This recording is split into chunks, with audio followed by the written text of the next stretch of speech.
sanggup, ya selesai kita bisa tawarkan pada masyarakat, bisa tawarkan pada investor yang lain. Kira-kira ceritanya itu. Nah, setelah dikaji oleh kejaksaan, dapat masukan juga dengan dari BPK, dari KPK dan Departemen Dalam Negeri. Ternyata kalau memutus kontrak itu, kalau GTI-nya setuju selesai masalah. Tapi kalau GTI-nya tidak setuju, maka ini akan berproses ke ranah hukum. Nah, kalau berproses ke ranah hukum dan ketika kita tanya kepada GTI-nya, nampaknya mereka juga merasa masih punya hak sampai 2026. Kalau ini masalahnya, ini semangat awal daerah nggak dapat apa-apa, kalau status quo ya kita tunggu sampai 2026, dan sampai 2026 daerah kita hanya dapat 20 juta per tahun dari GTI. Ya, konyol. Oleh karena itu, ada nggak celahnya supaya sampai 2026 ini ada hal-hal yang bisa kita lakukan bersama. Itulah yang disebut dengan adendum. Tapi orang kita ini kan kadang-kadang belum apa-apa langsung adendum itu belum, Pak. Isinya kita belum tahu, belum ada disampaikan. Ini yang kita bicarakan. Adendum itu artinya terbuka kesempatan supaya ada dialog yang. Nah, kalau belum apa-apa udah tolong adendum begini begitu, isi adendum saya belum tahu. Nah, belum ada kesepakatan apa yang kalau ternyata misalnya isi adendum itu sesuai dengan keinginan bapak-bapak gimana?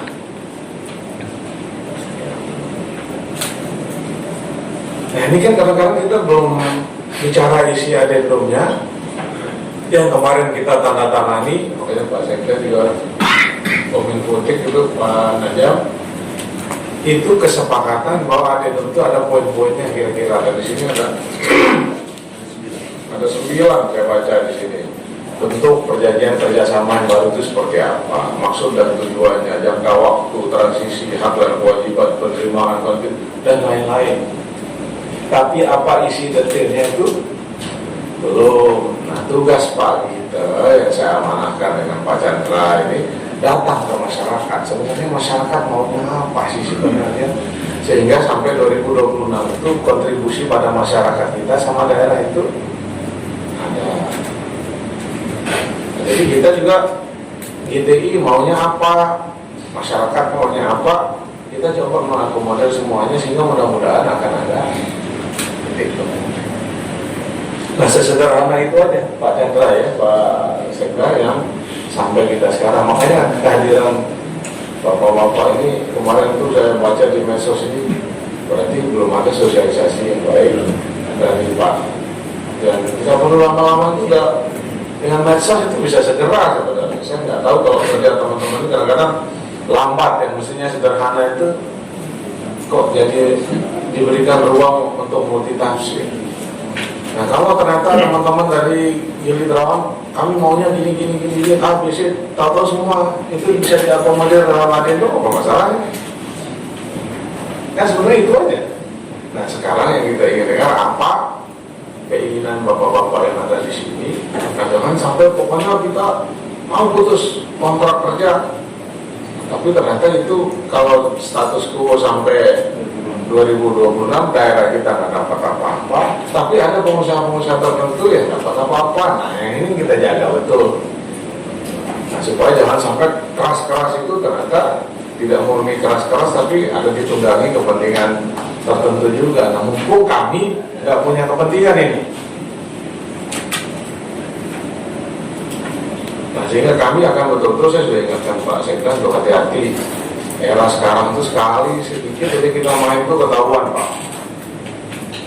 Oleh karena itu mudah-mudahan forum santai-santai aja hari pagi hari ini. Kalau kita di Ibu nawarin saya di medsos itu, kalau bisa ke Gili sambil makan ubi ya, tapi saya Pak Chandra sudah sering ke Gili dan semua orang Gili itu nolak GTI. Jadi nggak ada yang mengatakan wah panjang, nggak ada, nolak semua. Sekarang tahu suasana batin masyarakat seperti itu. Nah, gimana kita mensiasati bahwa kita memuliakan kontrak. Nah, salah satu tanda bahwa kita bersahabat sama investasi itu memuliakan perjanjian dan kontrak itu. Nah, saya terpaksa buka juga pada Bapak Ibu ini supaya Bapak-Bapak mengerti kenapa adendum ini satu cara. Karena yang ternyata yang bermasalah seperti GTI di NTB ini banyak, bukan hanya GTI aja.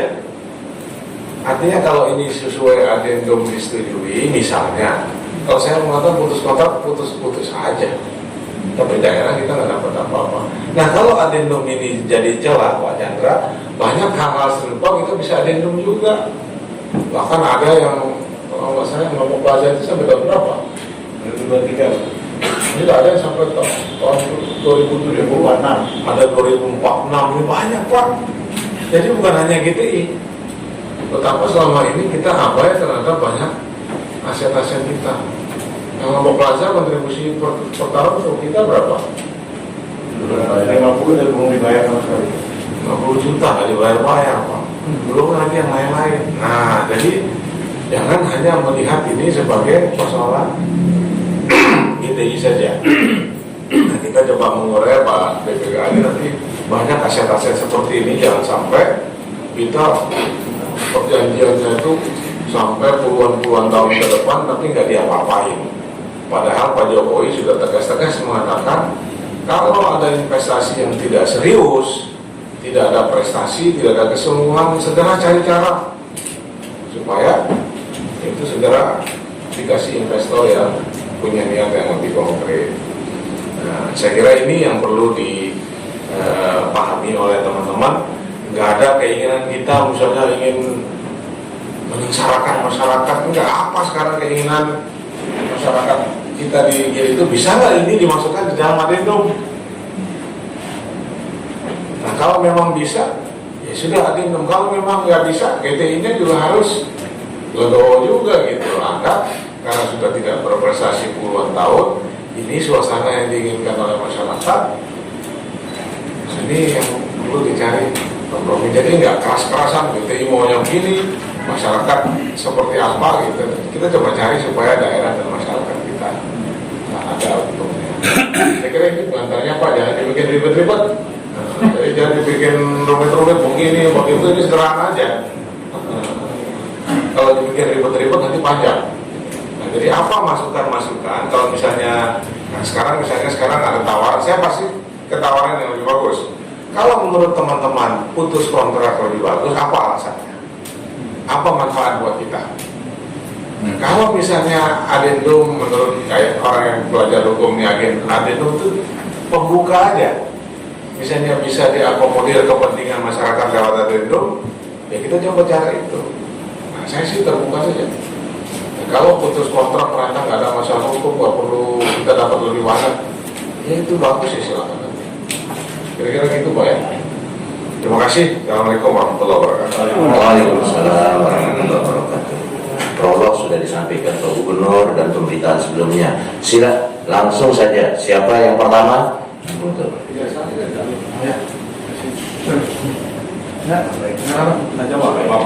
Mantap, pakai bahasa hukum. Bismillahirrahmanirrahim. Assalamualaikum warahmatullahi wabarakatuh.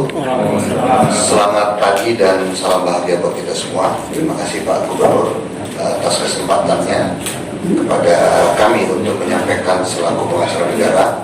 Sedianya Pak Kajati sangat ingin hadir di tengah-tengah kita untuk juga langsung mendengarkan aspirasi dari masyarakat di Gili Trawangan. Namun karena ada agenda lain kaitannya dengan Zoom meeting dengan pimpinan, maka beliau memintakan kepada saya selaku koordinator Kejaksaan Tinggi NTB yang ditunjuk sebagai ketua tim Jaksa Pengacara Negara yang tadi disampaikan oleh Pak Gubernur untuk sebagai pengacaranya Pemda memberikan kajian-kajian secara hukum kaitannya dengan permasalahan Gili Trawangan yang sudah cukup lama menyita waktu, energi, tapi bagi Pemda hanya mendapatkan 22,5 juta per tahun saja. Kami sebagai jaksa pengacara negara, tadi sudah disampaikan oleh Pak Gub, memang menyampaikan ada dua hal kondisi terkait dengan perjanjian kontrak produksi dengan objek 650.000 meter persegi lahan milik Pemda yang sudah menjadi hak pengelolaan. Jadi kalau di medsos masih membahas mengenai HGU itu keliru Pak Bro. Jadi teman-teman masih ada yang rancu, yang tidak paham. Jadi objek perjanjian kerjasama antara Pemda dengan PT GTI ini adalah hak pengelolaan. Kemudian dengan adanya perjanjian kontrak produksi tersebut diberikan hak guna bangunan untuk jangka waktu 30 tahun. Sedangkan perjanjian kontrak produksinya 70 tahun sejak tahun 95. Dan ini tidak bertentangan dengan Peraturan Menteri Dalam Negeri nomor 3 tahun 86 tentang penyertaan modal daerah kepada pihak ketiga. Ini adalah landasan awal dan cukup jelas tertuang di dalam perjanjian kontrak produksinya. Sedikit kami akan menyampaikan kaitannya dengan bagaimana historis, walaupun kami bukan pelaku sejarah, tetapi hasil investigasi tim intelijen kejaksaan dengan tim jaksa pengacara negara sebagaimana perintah Kajati untuk menggali fakta-fakta terkait dengan perjanjian kontrak produksi ini. Mungkin di sini yang hadir justru adalah pelaku sejarah. Kita sama-sama mengingat kembali bagaimana di tahun 86, sebelum era 86, di situ Gili Trawangan ini peruntukannya adalah untuk perkebunan. Maka di situ banyak sekali dibangun, ditanam kelapa dan diberikan hak guna usaha kepada para pelaku usaha di sana. Dan masyarakat Gili Trawangan adalah sebagai penggarap.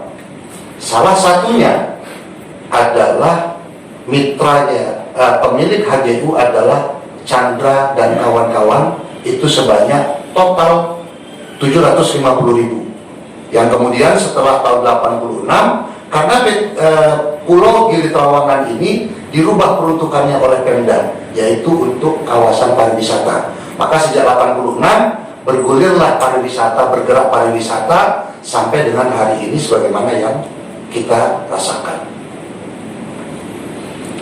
Pada waktu itu, sebagaimana dokumen yang kami terima, Pak Warsito selaku gubernur meminta kepada pemilik HGU, kebetulan dia adalah bapaknya Pak Winoto, selaku saat ini selaku direktur utama PT Gili Trawangan, untuk meminta bagaimana 750.000 ini diberikan kepada pemerintah provinsi, disepakati untuk kemudian diberikan hak mengelola selama 70 tahun.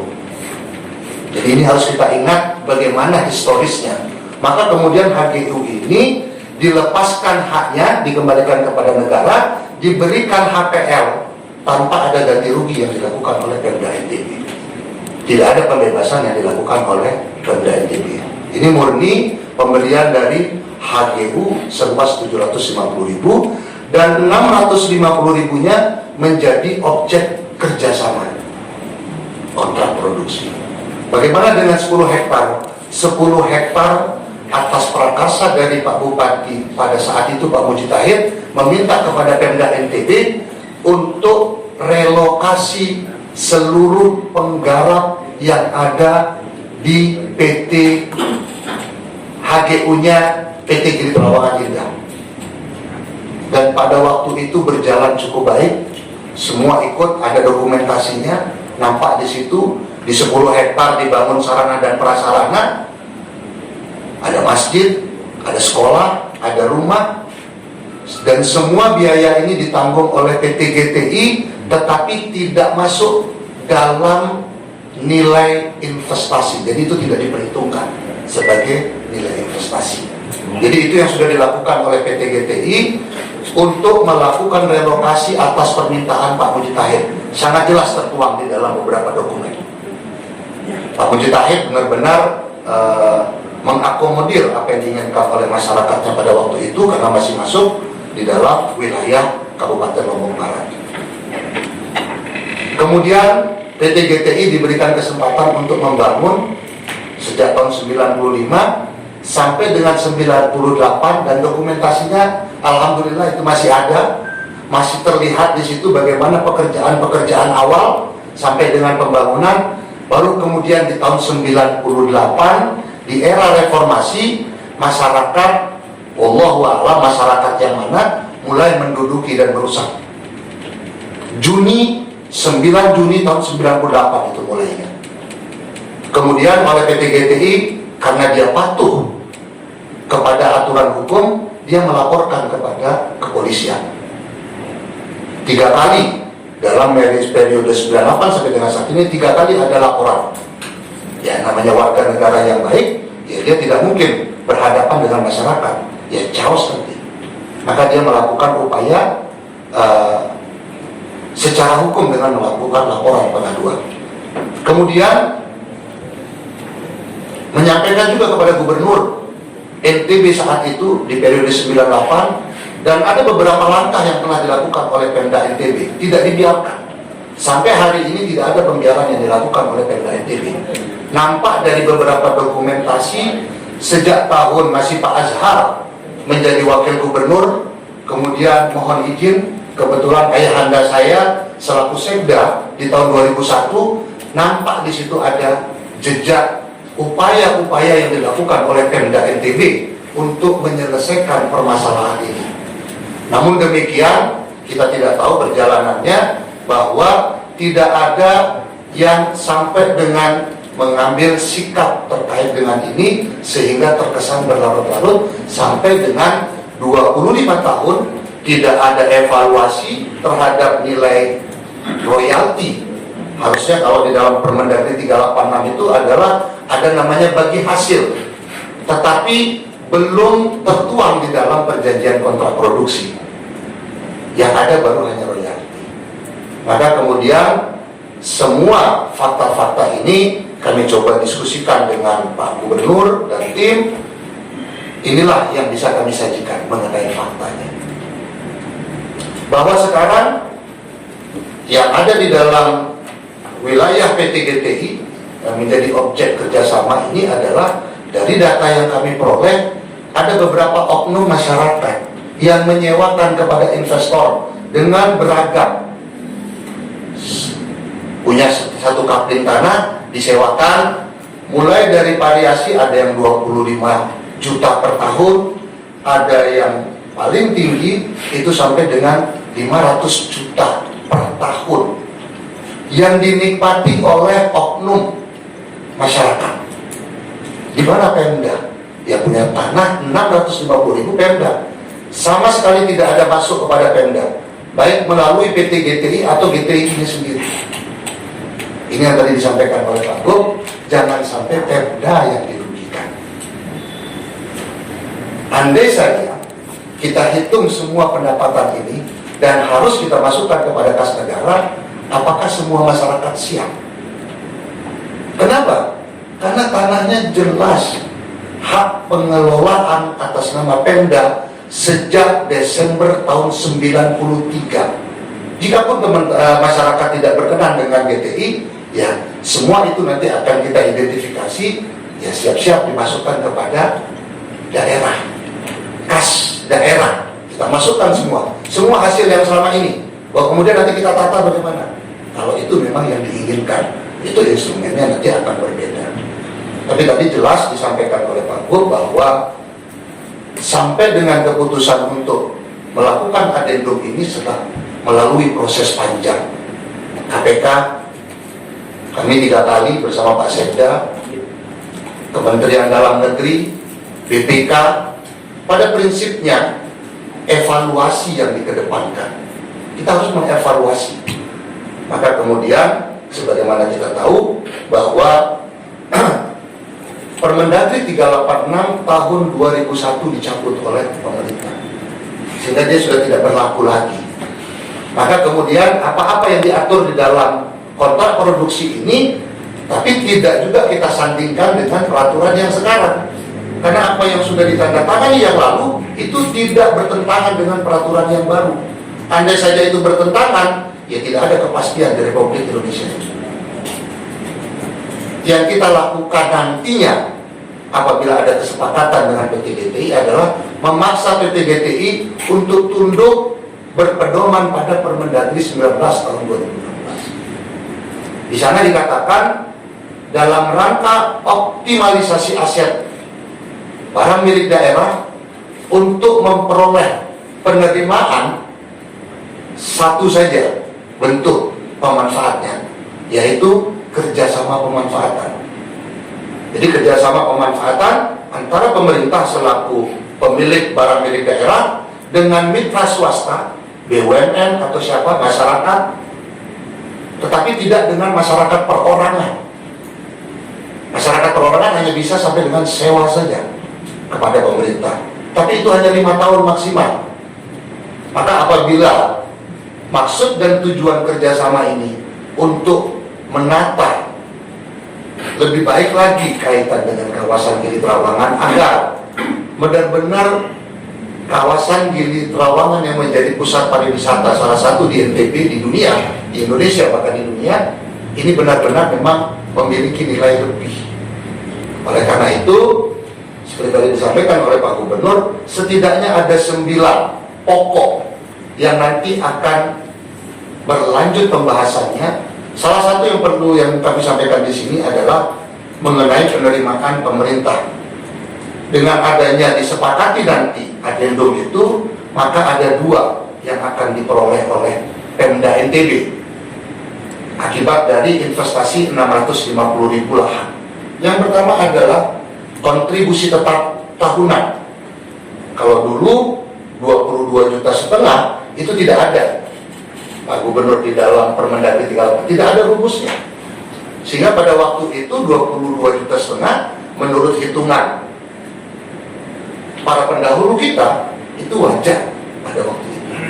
Kalau sekarang kontribusi tetap tahunannya itu prosentase yang ditentukan oleh Gubernur berdasarkan hasil kajian pihak berkompeten dengan menilai dikali nilai investasi barang milik daerahnya.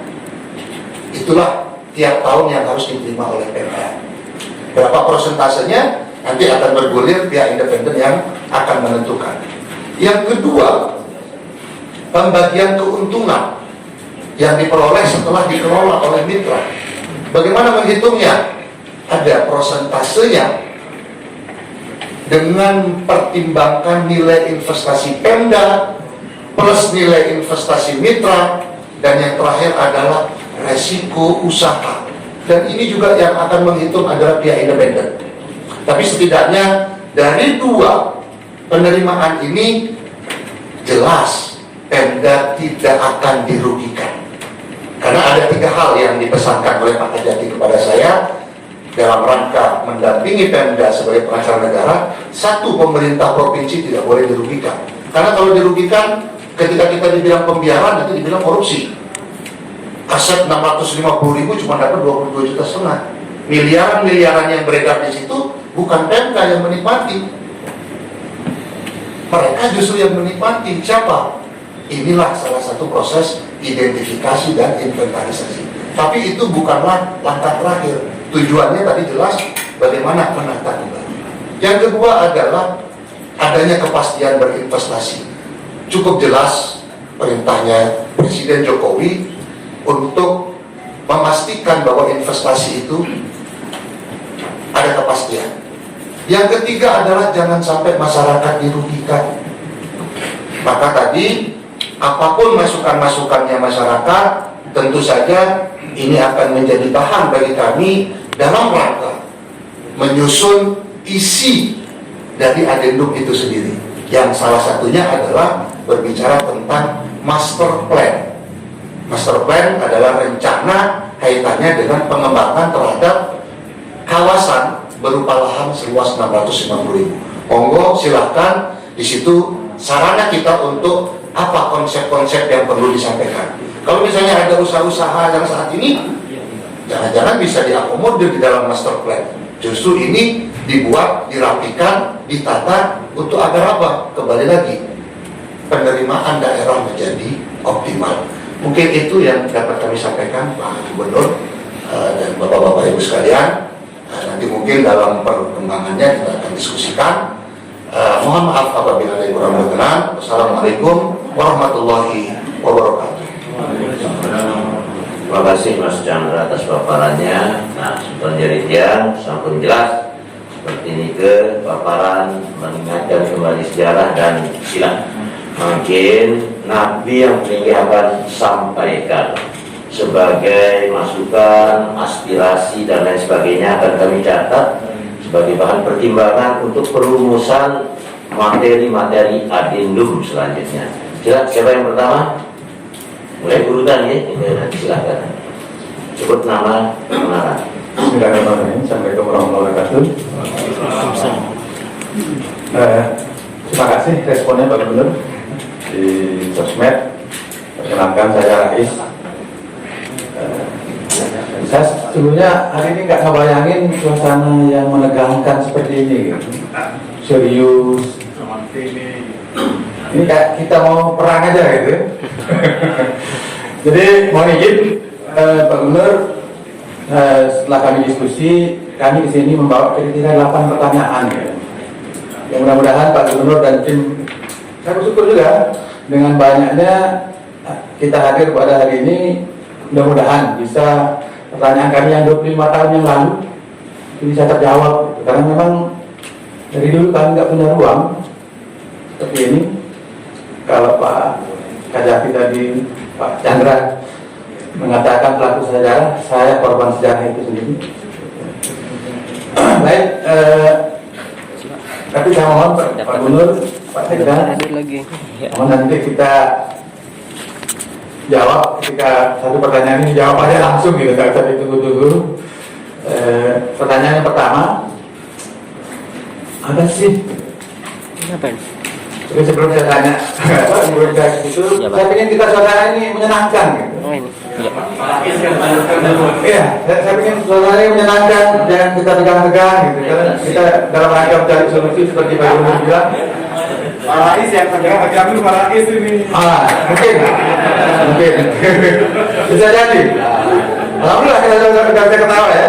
Baik, pertanyaan pertama, apa sih pertimbangan Pemprov 25 tahun yang lalu sehingga lebih mempercayai PT-GTI ketimbang rakyatnya sendiri? Silakan Pak, siapapun yang saya minta dengan hormat Pak Gubernur memberi apa ya, yang versinya Gubernur dulu, entah dulu atau mana gitu kan? Apa sih yang menjadi bahan pertimbangan sehingga kok GTI yang lebih dipercaya untuk mengelola tanah HPL ini? Silakan.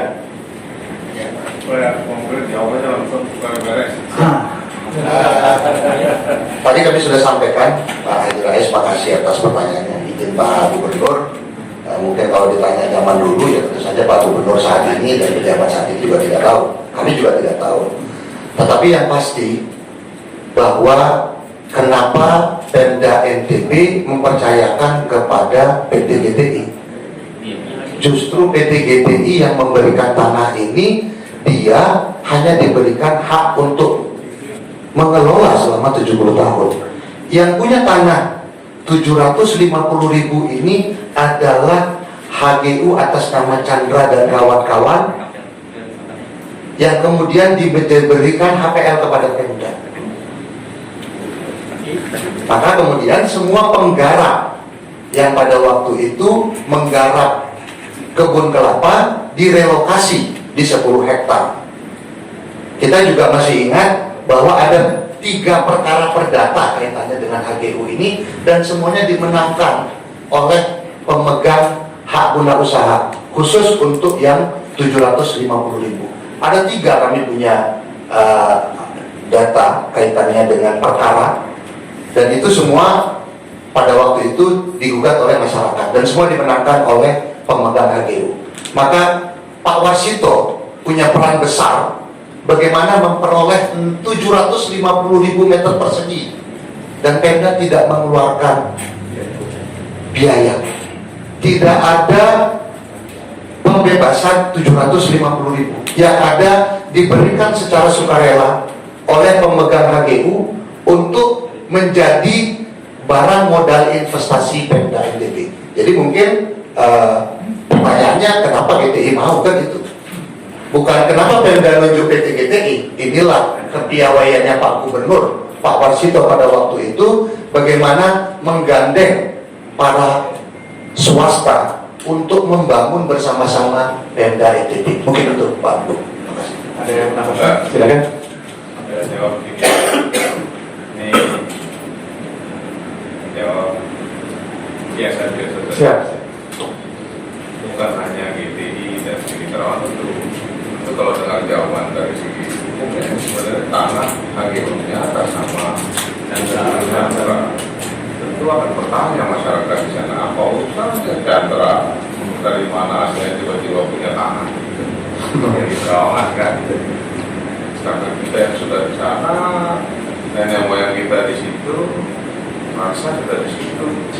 Tapi secara hukum ternyata nggak ada izinnya. Ternyata tanah yang kita diambil itu sudah dihadir secara hukum dimiliki oleh orang lain.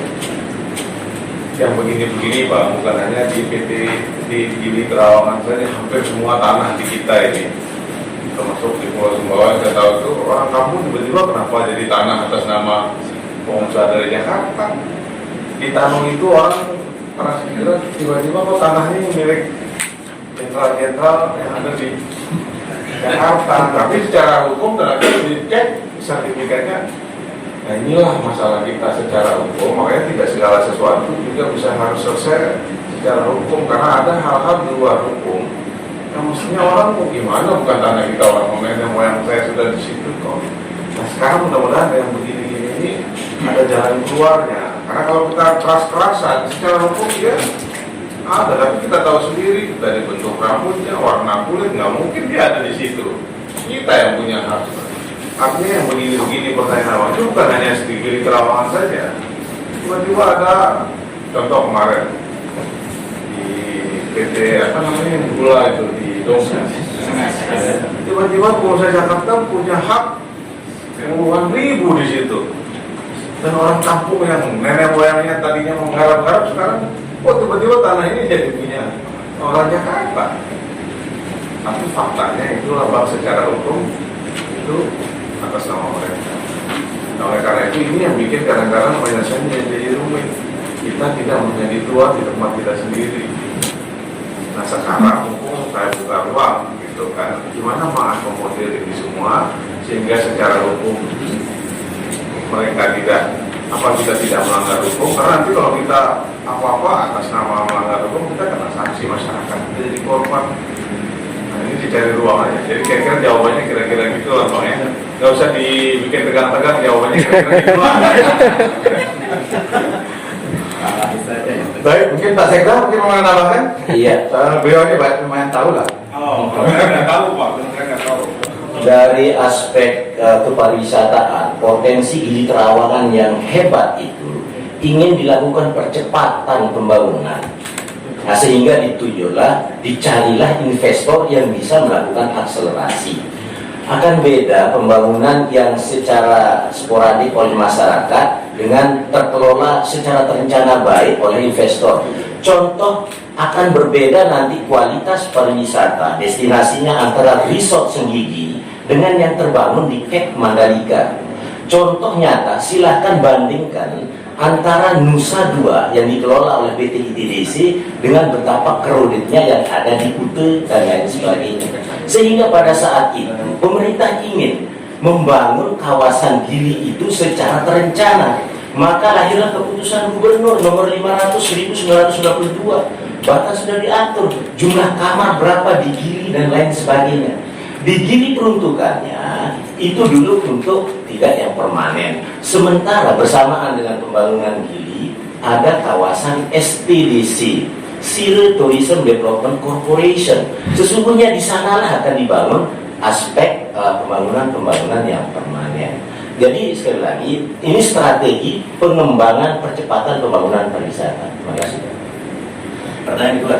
Ya nampaknya agak kurang tegang saya. Terima kasih.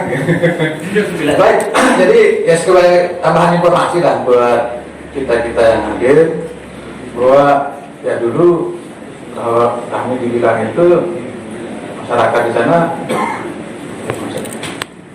kita ini punya banyak duit, kita ini punya jaringan, pinter lah istilahnya Pak Gub. Kira-kira seperti itulah namanya. Sehingga bahkan ada statement dari Pak Dikai, kayaknya masih ada yang kenal Pak Dikai ya, Sospol. Itu ada statement bahwa tidak mungkin petani itu jadi pengusaha. Kira-kira. Saya ke pertanyaan kedua.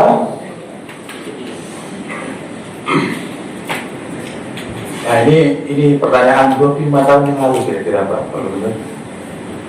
Apa sih pertimbangan Pemprov sehingga menolak masyarakat untuk mengelola HPL? Bahkan kami kalah terus. Kira-kira itu, mohon kami dikasih pencerahan. Ini 8 pertanyaan ini sudah mewakili semua. Itu saja ya. Ini ibu yang mau undang saya makan ubi kayu. Oh iya.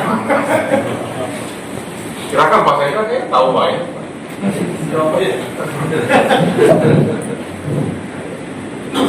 Kenapa masyarakat selalu ditolak ya? Kalau dalam proses bersengketanya masyarakat itu yang menolak bukan Pemda, tetapi hukum yang menolak. Dengan dikalahkan dalam berbagai proses, dan itu ada testimoni dari almarhum Mami Lanumariun bercerita banyak tentang itu, dan dokumentasi hukumnya ada di kejaksaan. Mungkin Mas Chandra silakan.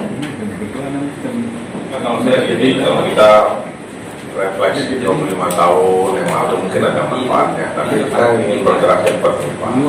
Katakanlah kalau begitu pertanyaan, kenapa pemerintah tidak kasih mengelola, mungkin ya itu juga banyak teman-teman kecil.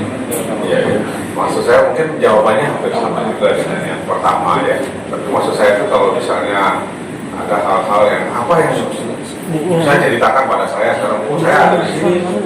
Kalau kita putus kontrak misalnya, apa manfaat buat kita dan buat daerah? Nah, terus karena dia sudah masih punya hak sampai 2026, gimana kita harus bersikap itu? Nah supaya itu saya punya landasan yang masuk akal, sehingga akan karena nanti kalau kita mengakomodir, nanti ada kelompok masyarakat lain yang protes lagi. Kan repot kalau gubernur langsung kiri kanan ya. Nah mumpung kita merasa kita nggak terlibat terkangkangi oleh sejarah masa lalu, kita kalau objektif betul ini bermanfaat buat daerah masyarakat, saya akan lakukan Pak. Kira-kira gitu Pak. Baik, nanti pertanyaannya akan sampai ke situ Pak Gubernur. Baru ini baru dua. Mungkin kita ada pencerahan dari Pak Chandra mungkin pertama ya. Baik, Dulu berapa umurnya Pak? saya SD di situ. Nah, SD udah tahu pada pertanyaan 25 tahun kayak begitu. Ya saya dari dokumentasinya nggak ada Pak. Ya silakan, pertanyaan ketiga. Coba. Oke. Pertanyaan ketiga, mungkin ini juga menjadi pertanyaan banyak orang di NTB. Apa yang sudah dilakukan PT GTI setelah dipercaya Pemprov untuk mengelola SHGB di atas HPL? Baik, saya jawab. Iya, itu pertanyaan diskusi di Meko kemarin. 25 tahun GTI bercokol di Gili, apa yang didapatkan Pemda? Saya jawab banyak.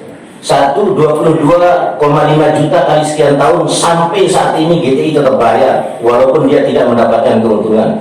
Yang kedua, banyak oknum-oknum usaha ilegal sudah menjadi kaya raya di atas tanah yang dikuasai oleh sesungguhnya sedang kerjasama dengan PT GTI.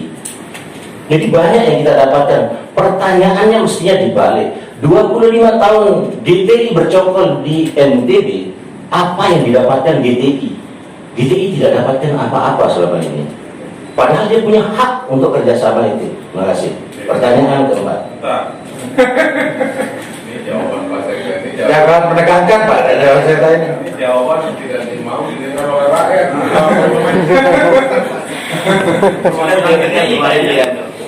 Ya pertama, kalau rakyat itu, makanya perlu kita ketemu ini Pak. Ya, rakyat itu nggak mau mendengar jawaban yang begitu. Tapi rakyat merasa ada harapan dengan GT-GT ini. Banyak bisa membangun kiri kanan, tapi kok nggak mau apa-apa. Kan sebenarnya masyarakat inginnya begitu sebenarnya. Ini mungkin ada pertanyaan berikutnya ya kan? Ya, sudah sekali informasi lah untuk Pak Sekda ya. Jadi kalau saya bisa jawab, sebenarnya saya juga nanya GTI dan kalau mau jujur, saya maka GTI nggak mau apa-apa. Ada jawabannya nanti. Maksud saya kan kita punya harapan bahwa investor besar akan bangun hotel besar ini terus nggak ngapa-ngapain gitu. Ya masyarakat kalau sekedar 22 juta, wah. Betul, jangan menurut saya juga.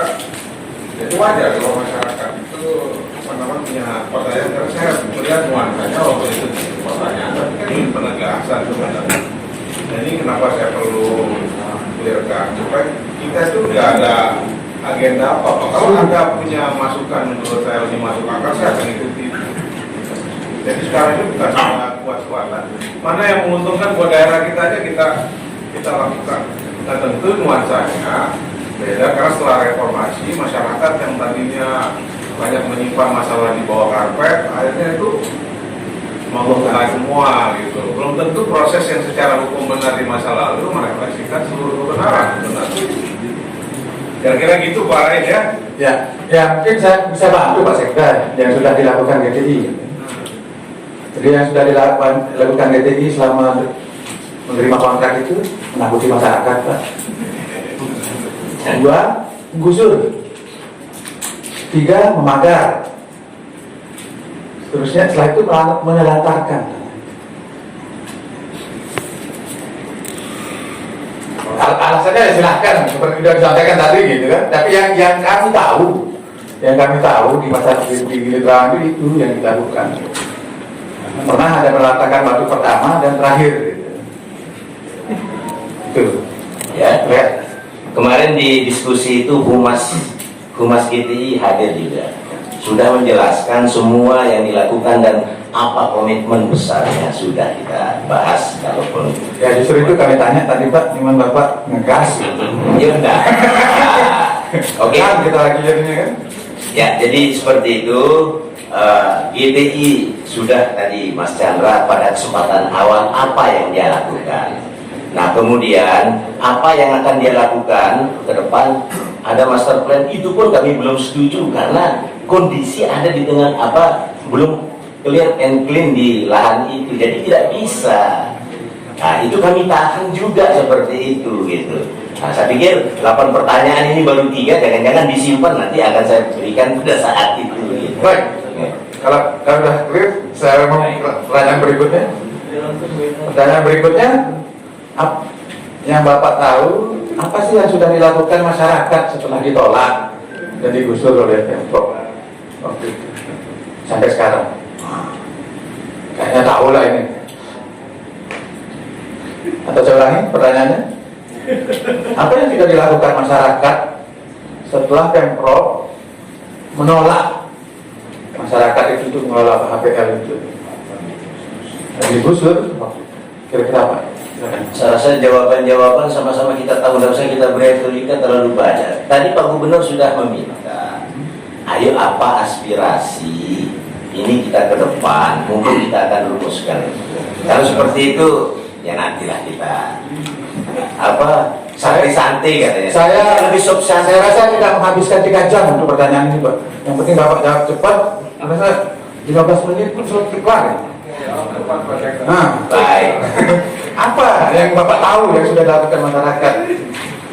Masyarakat berusaha di atas tanah penguasaan yang sesungguhnya adalah sudah dikerjasamakan oleh Pemda dengan dengan PT GTI.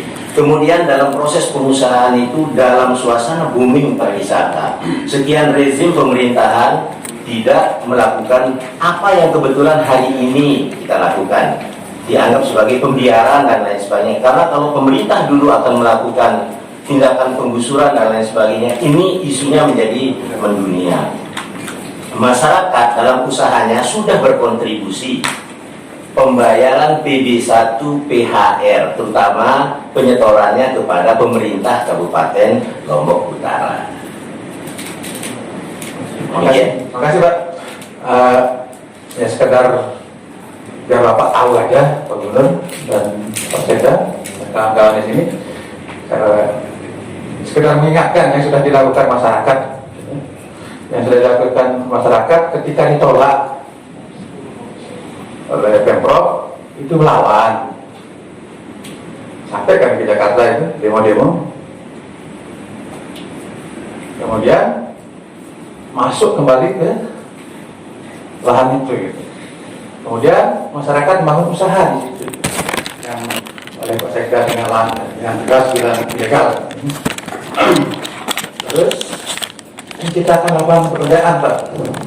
Ada banyak yang bekerja setelah kami ditolak itu, setelah kami masuk ada banyak yang bekerja. Kemudian masyarakat juga meningkatkan kesejahteraan mereka. Masyarakat juga membayar pajak di situ. Jadi kalau dibutuhkan, ya mudah-mudahan dalam suasana tenang juga Pak Gubernur. Setelah ini pun saya berharap situasi kita itu bersahabat gitu ya, yang kita cari solusi gitu. Tapi kenapa saya urai? Karena Bapak Gubernur, Pak Sekda punya waktu dan saya tidak akan menyita waktu Bapak sampai berjam-jam gitu. Yang penting pertanyaan kami ini bisa kami sampaikan, bisa Bapak dengarkan. Izin saya melanjutkan Pak Gubernur.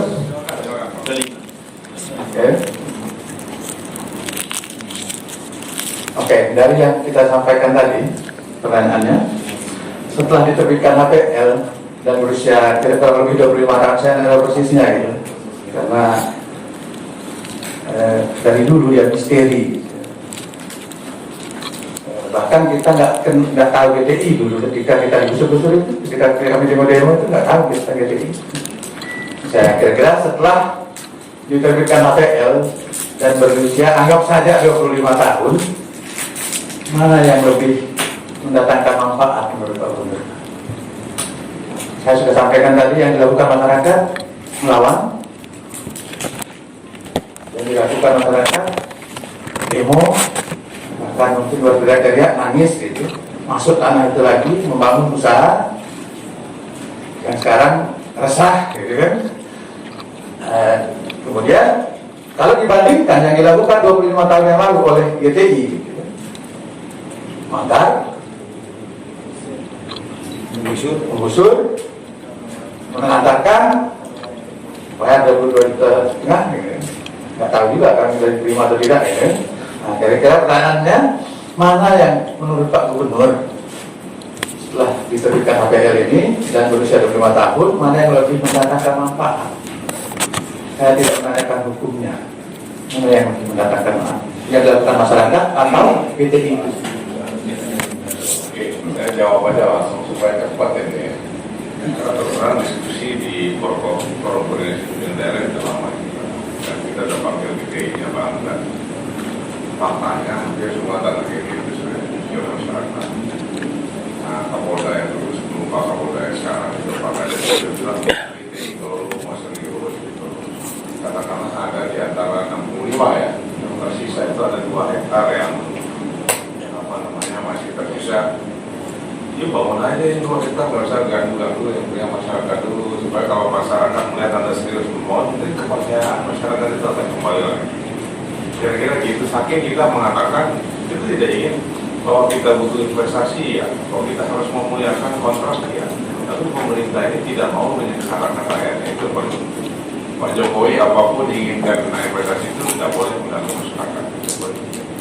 Jadi kami mengatakan masyarakat itu sudah di sana, sudah bekerja segala macam, akibat Anda tidak membangun apa-apa. Jadi wajar mereka memaksimalkan yang ada. Nah, tinggal 2 yang sisa. Ya kalau Anda serius, 2 sisa itu tunjukkan pada kami Anda bangun juga. Dan itu setahunan nggak ada cerita apa-apa juga. Di luar sekarang ada lagi. Jadi bukan tidak ada dinamika di dalam kami sendiri. Pak Rakis, jadi kalau ditanya itu jelas siapa yang berkuat, siapa yang kelihatannya masyarakat lah gitu. Oleh karena itu bukan kami perlu GTI. Cuman kita melihat adendum ini akan jadi langkah awal kita tuh mengadendum banyak perjanjian kerja sama yang lain. Jadi bukan hanya GTI saja. Oleh karena itu bukan kita mengatakan adendum ini khusus tentang GTI, enggak, karena banyak paket aset yang lain akan kami adendum, karena kalau menunggu sampai enggak ada kontribusi buat daerah tapi kami harus menunggu 30 tahun lagi, ngapain? Bapak Gubernur, Bapak Sekda beserta pimpinan UPD Provinsi Nusa Tenggara Barat, Bapak Kajati, dan rekan-rekan tokoh masyarakat Gili Trawangan.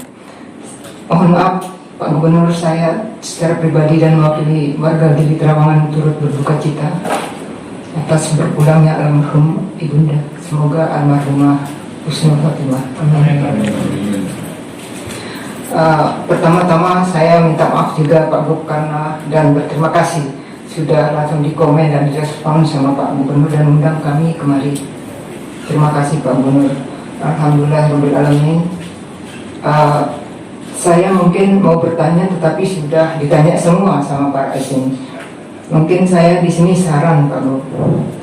Kalau kita berbicara kembali sejarah, ini tidak akan pernah selesai. Ya.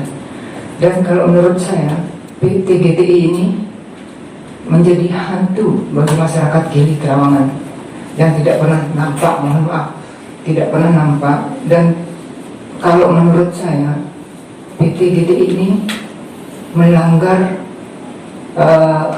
hukum karena tidak menjalankan kontraknya. Kalau kita mengacu pada PP nomor 11 tahun 2020 tentang penantaran tanah negara, ya. Kenapa Pemprov sebelumnya saya membaca di media akan memutus kontrak dengan GTI, tetapi sesuai arahan dari legislatif, saya membaca Pak Gub Pemprov akan memutuskan kontrak dengan PT GTI. Dan dalam hitungan minggu saya membaca lagi kalau ternyata akan ada adendum seperti itu. Selanjutnya saya melihat kalau memang alasan, karena waktu ada diskusi saya kebetulan hadir, ada Pak Sekda, apa sebenarnya alasan kenapa Pemprov mengambil langkah adendum. Dan kalau karena alasan PAD, yang saya dengar alasan PAD terdampak COVID ini, kenapa tidak masyarakat dibina, ya, dibimbing dan diarahkan untuk melegalkan usaha yang di sana. Kalau kita mau ada masukan PAD dari Gili Trawangan gitu ya, mungkin perlu masyarakat dibimbing dan diarahkan betul tadi, ditata, dan semua akan berjalan damai dan tidak ada masalah. Karena kalau saya melihat kami di Gili Trawangan, rekan-rekan di Gili pasti akan melakukan perlawanan dengan adendum, yang mana masyarakat Gili sebagian besar tidak paham itu apa adendum. Kalau bagi yang mengerti, karena ini masih belum ditandatangani pokok adendum ini, kami bisa pahami. Tetapi masyarakat di bawah tidak paham apa itu adendum dan pasti akan melakukan perlawanan, ya. Dan kasus di Gili ini jangan sampai keluar. Kalau sampai keluar, karena apa? Kita punya rencana besar untuk NTB, ya, NTB Gemilang, terutama MotoGP ini Pak Bu. Jangan sampai kondisi Gili, kalau seandainya ini masalah akan keluar, itu akan menjadi akan merusak dari kondisi pariwisata. Dan saya rasa orang luar berpikir untuk datang ke NTB, ya, dengan kondisi kalau ada terjadi perlawanan seperti itu. Kalau menurut saya lebih baik kita ambil win-win solutionnya, bagaimana sebaiknya. Kalau memang kami masyarakat Gili Trawangan dipercaya untuk mengelola lahan Gili GTI, ya, nanti kita akan diskusikan kembali Pak Guf, bagaimana sebaiknya biar daerah tidak rugi, Pemprov tidak rugi, masyarakat sejahtera, damai, semuanya ibadahnya dapat. Jadi saya berpikiran begitu. Ngapain kita sudah bertahun-tahun ini tanpa kita sadari kita sama-sama saling menzalimi, ya, dalam hal ini. Dan ini lama, tidak akan selesai, tidak akan pernah selesai lama kalau tidak. Dan saya apresiasi dengan Bang Gub, ya, bisa mengambil langkah cepat dalam hal ini untuk memulihkan kondisi pariwisata kita yang betul-betul terpuruk. Pertama, kami dilih karena gempa, ya. Kedua, kami bangkit lagi, terdampak lagi COVID Corona ini. Kapan kita akan bisa maju bergerak untuk membangun NTB? Mungkin itu saja sarannya, lebih baik kita selesaikan secara baik-baik. Kita tidak usah berbicara sejarah, berbicara kontrak GTI. Kalau memang lebih banyak manfaatnya masyarakat, kenapa tidak kita serahkan sama masyarakat? Kenapa harus GTI? Toh masyarakat juga warga negara Indonesia, dan wajar kami itu berjuang di tanah air sendiri untuk berjuang hidup. Seperti itu Pak Bu. Mohon maaf. Itu saja mungkin dari saya. Terima kasih. Assalamualaikum warahmatullahi wabarakatuh. Waalaikumsalam. Oke, terima kasih Bu. Jadi jangankan masyarakat, saya sendiri aja awal tuh nggak kalau gitu ada itu. Pokoknya kalau adendum itu pasti kita berpihak pada investor, kira-kira gitu kesimpulannya lah. Jadi waktu itu kita memilih paling gampang ya putus kontrak karena gitu kita ada prestasinya. Tapi ketika ada masukan bahwa kalau memang putus kontrak kita nggak dapat apa-apa, tapi ini status quo nya sampai 2026. Nah sekarang kejaksaan ngasih solusi sebenarnya dengan adendum ini ada celah gitu. GTI tidak bisa seenaknya, tapi juga harus ada komitmen ya Pak Chandra ya. Yang harus diceritakan dulu sama kita komitmennya apa. Misalnya bangun ini sampai yang kita sepakati bersama, itu kalau kita nggak sepakat ya nggak bisa. Nah, jadi itu kira-kira Bu. Jadi pihak jajan, humas kita, kominfo kita belum ngerti juga adendum ini. Wartawan terutama ini jajan nggak ngerti juga. Kalau yang saya manai adendum ini terbuka kesempatan baru untuk sakralisasi kontrak itu bisa kita buka gitu. Karena orang bikin kontrak itu kan sakral, maksudnya kontrak itu sakral seperti konstitusi yang mengikat kita. Nah dengan adanya mungkin koreksi kalau salah baca, dengan adanya adendum itu kesakralan kontrak itu bisa kita buka kembali. Nah apa isi yang bisa ini yang terbuka untuk kita diskusikan. Jadi belum final Bu, misalnya seakan-akan ini adendum ini kita memberikan kesempatan kepada PT GTI mengelola kembali, enggak. Tapi kita terbuka dulu kalau kalau disetujui masyarakat ini komitmennya, ini master plan-nya, ini rencananya. Kalau kita nggak setuju, ya nggak bisa. Nah ini kan dulu kita mau tanya master plan Anda di sisa waktu ini apa komitmennya, apa kewajiban belum kita dengar, saya belum dengar dari Pak Sekda melaporkan ke saya apa keinginan GTI-nya. Nah apa keinginan GTI-nya? Kan sekarang ini kita bertemu begini. Besok di hadapan saya ingin juga dengar. Kira-kira ada masyarakat, sudah perlu kita bikin diri gitu dengan suasana santai, makan ubi gitu. Apa sih maunya GTI? Gitu kan? Apa proposalnya? Setuju nggak kita? Kalau kita nggak setuju, wah kita ya udah kalau akhirnya mendingan begini aja dah. Kalau misalnya kalau putus kontrak gitu, kalau misalnya harus berperkara ya kita ladeni lah gitu, kira-kira begitu. Bisa juga itu satu. Kalau tidak ada jembatan pengertian yang bisa dibangun kira-kira gitu. Siap Bu. Mungkin saya sedikit, kalau sekiranya GTI menuntut Pemprov, tadi ada saya dengar dari Bang Gubernur akan menuntut Pemprov GTI dalam hal ini, mungkin kami masyarakat Gili siap mengawal Pemprov dengan 100 lawyer, salah satunya Bapak Hotman Paris Kapten. Ya, kenapa maksud saya ini harus ada yang lebih menarik? Karena saya katakan tadi kita punya masalah ini misalnya dengan GTI. Ada aset-aset kita yang lain, nah, termasuk PT Mawon. Dan PT Mawon ini kan juga dikelola oleh investor-investor. Jadi kalau dilihat PT Mawon itu bisa sekali. Sayang kalau di dalam Mandalika, di dalam Persidangan ada satu kawasan yang tidak diapa-apain gitu. Jadi ini masih berproses, mudah-mudahan kita semua sabar lah gitu. Masukan Ibu, Pak Rahis dan kawan-kawan juga kira-kira sama Pak Sekda dan tim ini bahwa kita bukan harus berhadapan dengan masyarakat. Kita adalah bagian dari masyarakat. Kita juga tidak berhadapan sama investor juga. Betul-betul menjadi fasilitator sehingga investornya oke, sesuai, kemudian masyarakat tidak merasa dirugikan. Jadi jalannya masih berproses Pak Rahis ya, jadi nggak serta-merta saya mau tanda tangan mau ini itu enggak, tapi minimal Indonesia sudah perintahkan Pak Sekda dan lain-lain. Ini bukan hanya GTI. Nah, dengan adanya masukan dari kejaksaan ini Rizal segera di ada itu untuk pada aset-aset kita yang selama ini tidak maksimal. Dan saya kira bukan hanya di Pulau Lombok, tapi di Pulau Sumbawa itu banyak banget. Tiba-tiba ada ribuan hektar tambak ternyata punya jenderal di Jakarta. Sejak kapan jenderal itu punya keturunan punya tanah ribuan hektar ini? Nyambut itu kan nggak benar gitu loh. Nah, ditanya kecuali kalau coba bayangkan ini memang ini negara kita nih, mereka ternyata punya hak HGU ribuan hektar, misalnya kayak saya di Pulau Sumbawa, tapi kan nggak bisa diapa-apakan HGU itu digadaikan di. Jadi tanah kita terlantar, tapi mereka dapat uangnya dengan menggadaikan HGU-nya itu, dan itu banyak kok. Dan mereka dapat HGU itu tentu nggak gratis juga. Nah ini yang bapak-bapaknya berpulang nggak tahu juga.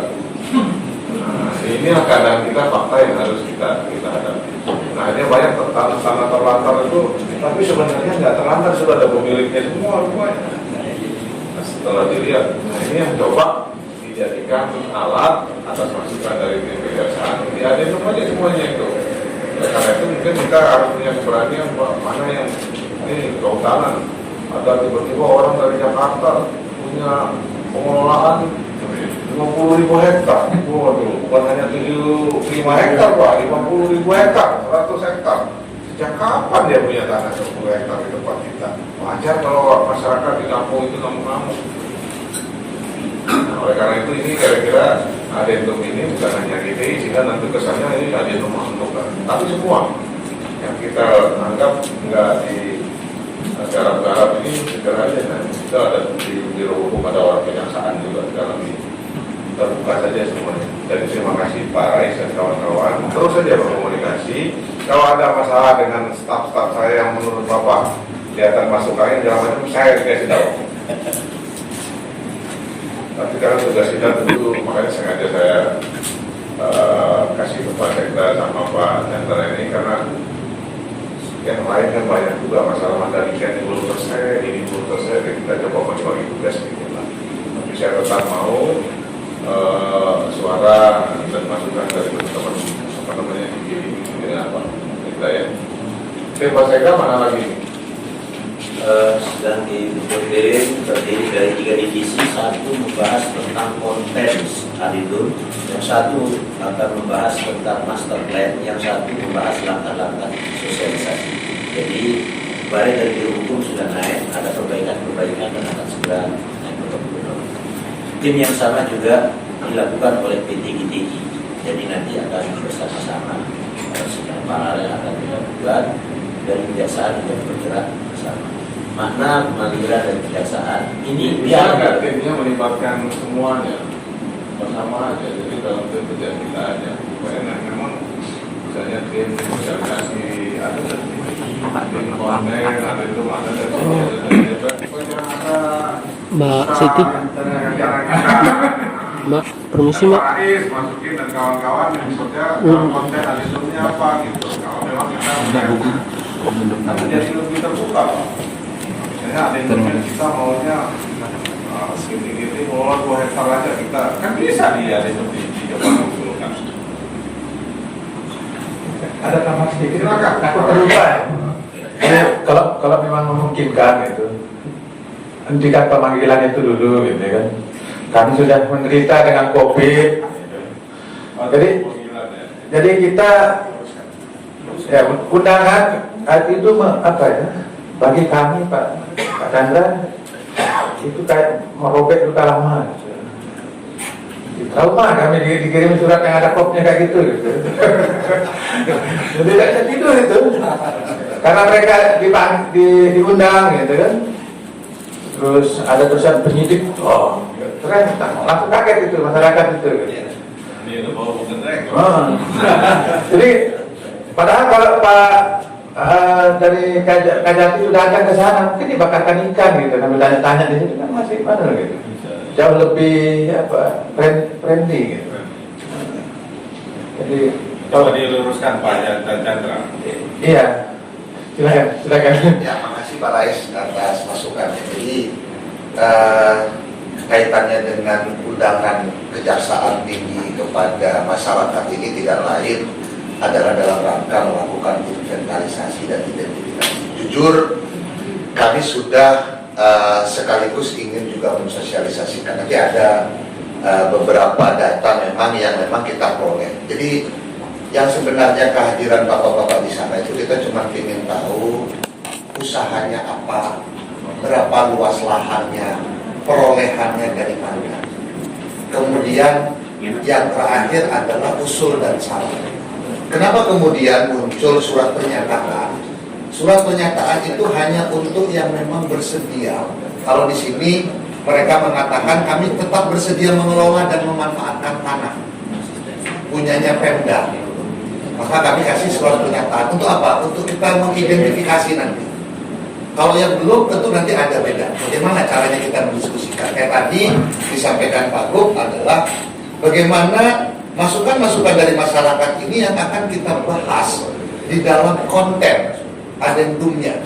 Contoh misalnya ketika ada masyarakat-masyarakat yang memiliki usaha restoran, souvenir, dagang souvenir di luar dari penginapan, ini akan dipersiapkan, ada shop house yang akan dibangun sebagaimana tertuang di dalam master plan awal. Itu sudah disiapkan bagaimana penataan ini restoran. Ya silakan nanti kita atur di sana. Ini adalah masukan-masukan yang pada gilirannya yang akan kita diskusikan dengan pihak PT. Jujur saja, proses identifikasi, inventarisasi, kemudian kita lakukan sosialisasi kepada masyarakat ini karena kesulitan kita dengan Bapenda. Kami sudah beberapa kali diskusi dengan Bapenda KRU, mereka hanya bisa memberikan data wajib pajak yang kooperatif. Itu kurang lebih 90. Itu yang kooperatif. Yang lain tidak kooperatif menurut versinya Bapenda. Apalagi sejak 2018 kita kena gempa, tidak kooperatif itu artinya tidak juga membayar pajak. Ya akibat dari adanya gempa, terus kemudian adanya COVID. Dan ini kami harus bisa menyajikan kepada Pak Gub. Ini loh masyarakat yang ada di Gili dengan berbagai macam tipologinya. Tadi saya sudah sampaikan ada penanam modal asing dari Aljazair dan Prancis, Pak. Itu beli villa 8 miliar di tanah ini, di tanahnya GTI. Kemudian dia sewa tanahnya 500 juta per tahun. Nah ini kan kita harus identifikasi yang mana. Saya nggak tahu Pak Rais menguasai ada berapa hektar. Ibu siapa tadi? Bu Nurbaya Sari. Ibu Nurbaya berapa, dulu bagaimana, itu pasti akan menjadi bahan pertimbangan Pak Gub. Dan itu memang akan pelan-pelan berproses kami sajikan. Makanya kami sudah, dari beberapa yang sudah hadir itu kami coba, sudah mempolakan. Bisa saya sampaikan di sini Pak Gub, dari yang hasil kami. Ya. Ada yang sudah 23 tahun, 25 juta per tahun dia sewa kepada masyarakat. Kemudian ada yang 15 tahun, 66 juta dengan beragam luasnya. Kemudian yang tadi kami katakan ada yang kontrak 2 tahun, 80 juta. Dan ini semua di depan semua sudah diterima oleh masyarakat. Nah yang mana ini? Nanti yang mana yang benar-benar masyarakat yang bisa kita akan akomodir. Tidak mungkin Pak Gub dari awal kepada kami menyampaikan bahwa jangan sampai rakyat kami juga dirugikan. Siap. Kami tugasnya hanya menyajikan. Nanti kami bersama-sama tadi sudah disampaikan oleh Pak Sekda di dalam tim sosialisasi. 8 miliar itu beli sama siapa dia? Ada datanya. Kami sudah punya semua datanya, Pak. Nah, justru itu. Andai saja semua penerimaan itu kita bareng dengan BPKP untuk menghitung dan itu harus diserahkan. Kira-kira siap nggak masyarakat? Karena itu semua haknya Pemda. Yang selama ini, kalau bagus kalau masuk ke GTI, bahkan kalau menurut KPK, anggapan KPK ini mengalir sampai jauh kepada pejabat Pemda. Tapi sampai hari ini belum ada data yang mengatakan sampai kepada anak buah. Tidak ada. Yang ada yaitu jadi kawin lagi, jadi nikah, kemudian jadi properti. Ya ini yang ingin kita info ini yang ingin kami clearkan. Kami tidak bisa membuat asumsi. kerja kami adalah memastikan fakta hukum. Nah, selanjutnya nanti apa keputusan akan disajikan kepada Pak Gub. Dan itu semua akan menjadi bahan bagi Pak Gub untuk mengambil keputusan-keputusan. Kami siap sebagai pengacara negara untuk memang mendampingi. Agar apa? Jangan sampai dibilang pembiaran. Kalau dibilang pembiaran, dibilang korupsi, capek, kasihan pejabat. Makanya kita coba dosa masa lalu. Padahal semua sudah mencoba melakukan upaya-upaya. Itu mungkin Pak Gub sedikit. Terima kasih Pak Chandra. Nah, oleh karena itu saya usul Pak, ini kayaknya Pak Akal bagus tuh masalah konten. Dia aja mau jawab soal konten. Karena ini masalah sosialnya lebih besar ya Pak Akal. Pak Rum gitu, Pak Rum nih jenggotnya panjang Pak. Jadi saya kira ini bisa masalah investasi ini juga. Saya kira nanti masyarakat ya banyak belum tahu juga fakta-fakta yang sudah ditemukan oleh tim kejaksaan ini. Jadi Pak Akar membantu di tim konten Adendum ini supaya jelas, karena Pak Akar ini gampang juga menjelaskan pada publik, pada media dengan baik. Itu Pak Kominfotik untuk sosialisasi gitu ya, sama master plan bisa dan sebagainya. Saya kira ini pertemuan awal Pak Rais ya, akan terus supaya sama-sama nyaman semua. Nah, saya itu tidak mengatakan bahwa ini terakhir terus kita dari tempat di posisi terbayar. Kan lucu juga kita sibuk berjojo, tentu ada yang jual 8 miliar, ada yang jual, nah kayak gitu-gitu mungkin Bu. Nah, saya belum dilaporin sama Pak, belum ada proses. Perlu juga dilaporin kayak gitu-gitu kan. Kira-kira itu ya. Jadi pertemuan pertama, selanjutnya saya minta semua tim kita ini harus sering bertemu. Nah, jadi jangan sampai ada masyarakat dan kita adalah mereka, kita sama investor, kita kasih tahu fakta-faktanya. Saya sedikit Pak, kalau biar nggak putus yang disampaikan bahwa proses pengkaplingan tanah itu tidak perlu diukur, sudah ada BPN yang ukur dulu Pak. Atas inisiasi Pak Bupati Lombok Barat waktu itu, almarhum Iskandar. Jadi ini sekedar tambahan informasi. Jadi di akhir PAN itu 11-12 hari itu Pak. Yang di garis kedua 3 hari. Dan kita lihat di belakang yang agak luas-luas gitu. Karena memang itu yang belum dibagi sebetulnya sama masyarakat waktu itu. Nah, jadi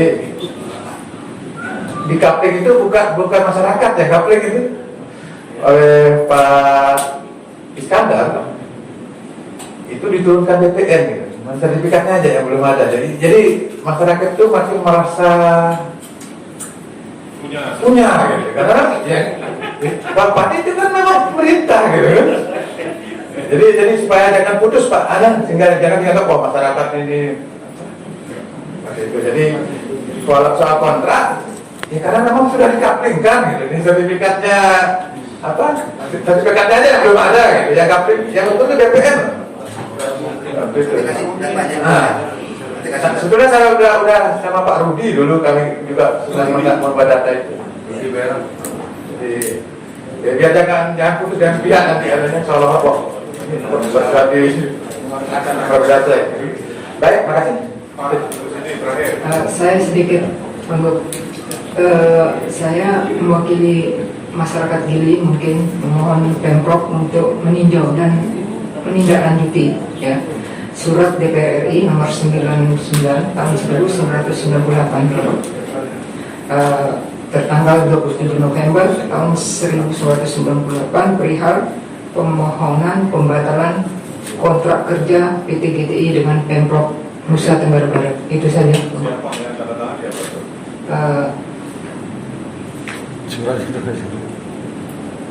Yang tanda tangani saat itu Ketua DPR RI tahun 1998.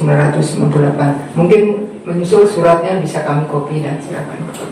Mungkin itu saja. Terima kasih. Assalamualaikum warahmatullahi wabarakatuh.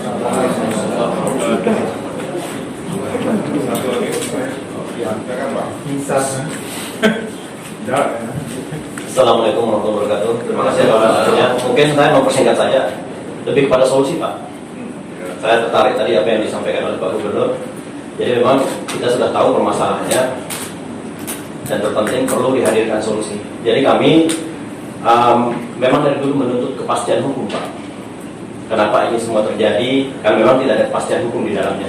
Jadi tidak bisa disalahkan orang melakukan perikatan ganti rugi apapun itu namanya, karena memang tidak ada kepastian hukum di dalamnya. Jadi kalau berbicara dari sisi kami, tentu pemerintah sangat dirugikan, Pak. Jadi kami memohon kepastian hukum harus segera dihadirkan kepada masyarakat. Oleh karenanya optimalisasi pendapatan daerah tentunya akan segera terwujud. Kemudian yang kedua, sustainable tourism ini bergantung sekali dari situ, Pak. Kemudian iklim investasi akan sehat. Selanjutnya apa yang tadi disampaikan oleh Bapak termasuk kepastian berinvestasi, masyarakat tidak dirugikan di dalamnya. Branding NTB secara umum, secara luas itu akan lebih besar, dan perluasan lapangan pekerjaan. Karena kita di Gili itu terus berinovasi, Pak. Terus memaintenance Gili, baik itu bawah lautnya, daratannya, segalanya, Pak. Kemudian termasuk kami ini yang hasil proses dari Gili itu sendiri, yang dari tidak tahu menjadi tahu, yang jadi tidak paham bisnis jadi paham bisnis. Jadi kepastian hukum adalah jawaban dari ini semua, Pak. Mohon itu dipikirkan. Kami tidak, kalau untuk urusan sejarah itu memang sudah masa lalu. Kita berbicara ke depan. Hadirkan kepastian hukum, optimalisasi apa yang diharapkan oleh pemerintah itu pasti besar, Pak. Tidak lagi ratusan juta, miliaran, bisa triliunan, Pak. Hadirkan kepastian hukum. Itu saja. Terima kasih banyak. Wassalamualaikum warahmatullahi wabarakatuh. Saya kira apa yang disampaikan itu upaya kita bertemu ya dalam rangka hadirnya kepastian hukum. Karena kalau nggak ada kepastian hukum di sini investornya itu aja ya. Mudah-mudahan ini sinyal juga jadi tantangan buat kita Pak Sekda dan tim untuk menyelesaikan masalah ini, karena kalau ini selesai yang lain-lain juga akan banyak yang selesai. Jadi kepada Pak